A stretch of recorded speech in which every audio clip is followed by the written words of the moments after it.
पण हा मी ह्याच्यात डायरेक्ट ओतणार नाहीये, जे पाणी उकळत ठेवलंय त्यामध्ये मी हा घालणार आहे. नाही, आपण जर उकळत्या पाण्यात रवा घातला तर रव्याच्या गाठी होतात. म्हणून नमस्कार, आऊचा खाऊ या युट्यूब चॅनलवर मी मेधा तुमच्या सगळ्यांचं मनापासून स्वागत करते.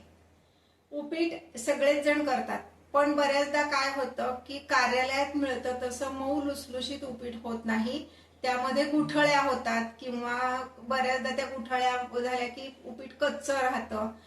तर म्हणून मी आज तुम्हाला एक अशी रेसिपी दाखवणार आहे की कार्यालयात मिळतं तसं मऊ लुसलुशीत उपीट कसं करायचं. छोट्या छोट्या टिप्स सांगितलेल्या आहेत, त्या फॉलो करा म्हणजे तुमचंही उपीट कार्यालयासारखं मऊ लुसलुशीत होईल. त्यासाठी व्हिडिओ पूर्ण बघा आणि कमेंट करा. चला रेसिपी बघूया. आता आपण रेसिपीला सुरुवात करतोय. मी गॅसवर एक कढई तापत ठेवली, त्यामध्ये मी 1 भांड एवढा रवा घालते. रवा शक्यतो मोजूनच घ्या म्हणजे मग पाण्याचं प्रमाण पण आपलं चुकत नाही. सुरुवातीला कोरडाच भाजायचा रवा, त्यामध्ये काहीही घालायचं नाहीये. मी जाड रवा घेतलेला आहे. रवा चाळून घ्यायचा आहे.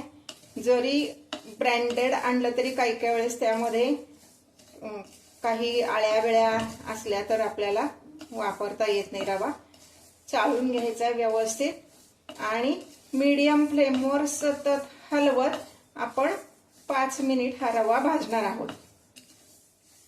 उपीट करताना मी ज्या ज्या टिप्स सांगते त्या जर तुम्ही फॉलो केल्यात तर अगदी कार्यालयात जसं मऊ लुसलुशीत आणि तरी सुद्धा बऱ्यापैकी मोकळं असं जे उपीट असतं तसं उपीट तुम्हाला करता येईल.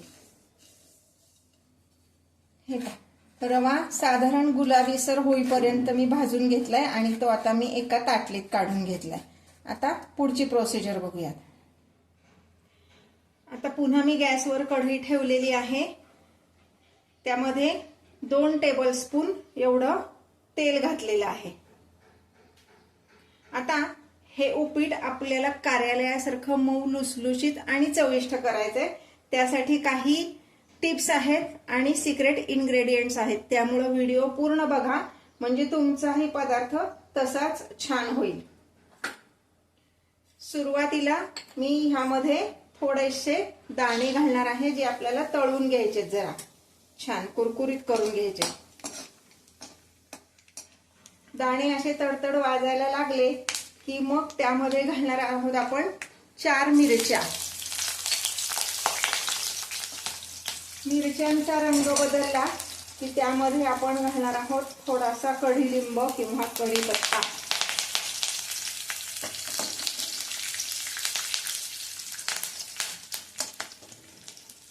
कढीपत्त्याचा रंग बदलला की 1 चमचा एवढी उडदाची डाळ घालायची. उडदाची डाळ स्वच्छ कापडावर पुसून घ्यायची म्हणजे त्याला जी काही पावडर लावलेली असते ती जाते. उडदाची डाळ पटकन लाल होती, त्यामुळे पुढचे इन्ग्रेडियंट्स आपण पटपट घालणार आहोत.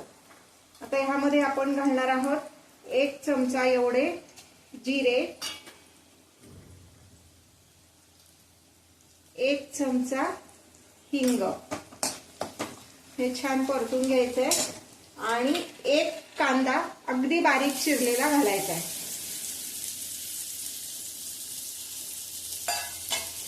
कांदा गुलाबीसर होईपर्यंत आपण परतून घेणार आहोत. आता तुम्हाला दाखवायचं म्हणून मी रवा मोजून घेऊन तेवढाच भाजला, पण एक छोटी टिप सांगते. रवा आपण एकदा आणला किलोभर रवा की तो चाळून भाजून ठेवायचा, म्हणजे मग आपला पदार्थ जेव्हा करायचा तेव्हा आपला वेळ जात नाही रवा भाजण्यात. आणि दुसरं म्हणजे रवा व्यवस्थित टिकतो, त्याला आळी जाळी काही होत नाही. आता इथे मी दुसऱ्या पातेल्यात पाणी तापत ठेवलेलं आहे. ज्या भांड्यानी आपण रवा मोजून घेतला त्याच भांड्यानी 3 भांडी एवढं पाणी मी तापत ठेवलंय. आता तुम्ही म्हणाल की ही कढई गरम होती ऑलरेडी, मग त्यात का नाही पाणी घातलं, त्यातच उकळलं असतं म्हणजे गॅस वाचतो. तर तसं होत नाही. आपण जर उकळत्या पाण्यात रवा घातला तर रव्याच्या गाठी होतात. म्हणून रवा गरम असताना वरनं पाणी ओतायचं म्हणजे मग गाठी होत नाहीत. दुसरं थोडंसं लॉजिक लक्षात घ्या की जर आपण ह्यामध्ये गार पाणी ओतलं तर त्या कढईचे टेम्परेचर पुन्हा कमी होणार आहे आणि ते पाणी उकळण्यासाठी जेवढा गॅस लागायचा तेवढा लागतोच. त्यामुळं वेगळं पाणी गरम करायचं. आता हे कांदा गुलाबीसर झालेला आहे. हा भाजलेला रवा मी ह्यात घालते.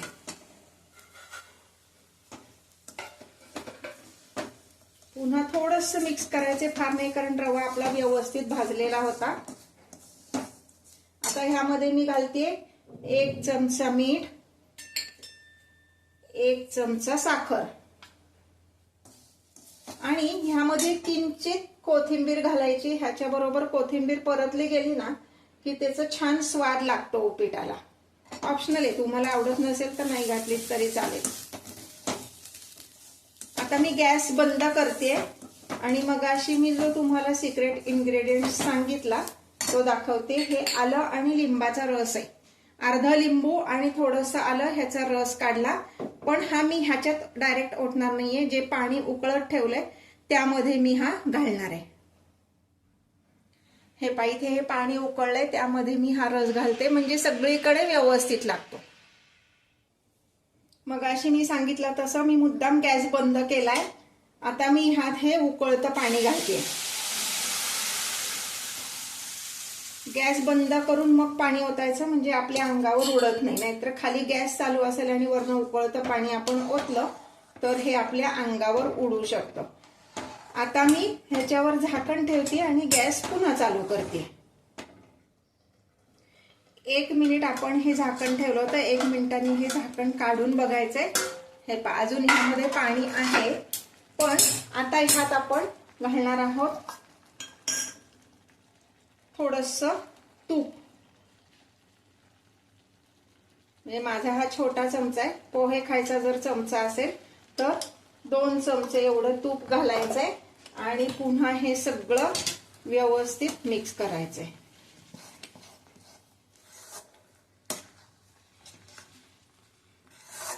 आमच्याकडे जरा तांबूस रंगावर भाजलेला रवा आवडतो म्हणून मी असा भाजलाय. तुमच्याकडे असा तांबूस आवडत नसेल तर थोडासा अलीकडं, म्हणजे मी 5 मिनिटं भाजला, त्याऐवजी तुम्ही 4 मिनिट भाजलात तरी चालेल. हे तूप आता ह्यात सगळं मिक्स झालंय. मी पुन्हा झाकण ठेवते आणि पुन्हा 1 ते 2 मिनिट आपण ह्याची वाफ काढणार आहोत. गॅस बारीक ठेवून मग वाफ काढायची. 2 मिनिट झालेली आहे. आता आपण झाकण काढून बघूया. असं उपीट छान आपलं तयार झालेलं आहे. कुठंही त्यामध्ये गुठळ्या झालेल्या नाहीयेत. मऊ आणि तरी पण मोकळं असं हे उपीट आपलं तयार आहे सर्विंगसाठी. आता मी गॅस बंद करते आणि आपण उपीट सर्व करूया.